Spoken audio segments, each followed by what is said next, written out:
Well, former U.S. Attorney Joe DiGenova says that President Obama knew all about the FBI's targeting of President Trump and that people still don't understand the extent of the CIA's involvements. He claims that former FBI Director James Comey and former CIA Director John Brennan were the leaders of a coup to reverse the election of President Trump. One America's John Hines has more in this exclusive interview.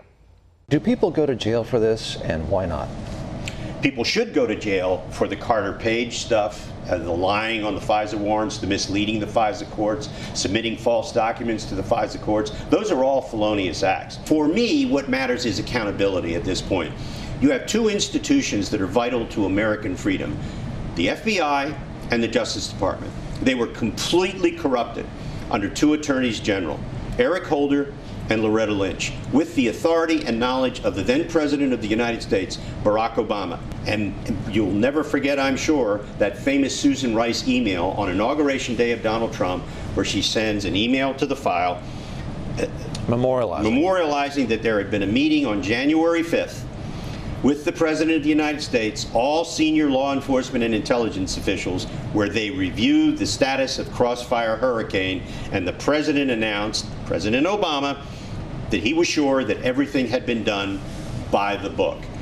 I must say, I want to thank Susan Rice for being so stupid and so arrogant to write that email on January 20th, because that's Exhibit A for that Barack Obama knew all about this from start to finish and was more than happy to have the civil rights of massive numbers of Americans violated so he could get Donald Trump. But you knew this was going on before it officially became known. I mean, Yes. you've been talking about this. How did you know? Because here's the thing about this. This was not hard. If you're a good prosecutor, you look at the facts in the Trump case and the Page case, the Flynn case, there's only one conclusion you can come to. None of this makes any sense. None of these people were evil. None of them. They were framed, and the whole process was playing out. And you knew it on July 5th, 2016, when James Comey announced, usurping the functions of the Attorney General, that no reasonable prosecutor would bring a case against Hillary Clinton. That was ludicrous. She destroyed 30,000 emails that were under subpoena. If you or I did that, we would be in prison today. She got a break because she was Hillary Clinton, and James Comey was trying to kiss her fanny because he wanted something from her when she became President of the United States. All of these people who watched that news conference and didn't think that that was a disgrace for the FBI, and then subsequently watched all this stuff involving Trump and Page and Papadopoulos and Michael Flynn and couldn't see that the corrupt investigative process of the FBI and the DOJ was being used to basically conduct a coup d'etat. I mean, you have to be an idiot. Any first-year assistant U.S. attorney would look at all these facts and say, there's a coup underway, there's a conspiracy. But for those of us who thought that, the Washington Post, the New York Times, we were conspiracy theorists. You know what? Pretty damn good theory, it appears today. That's true. To what extent is the CIA involved in this? Well, there's no doubt that John Brennan was the primogenitor of the entire counterintelligence investigation. It was John Brennan who went to James Comey and basically pummeled him into starting a counterintelligence investigation against Trump.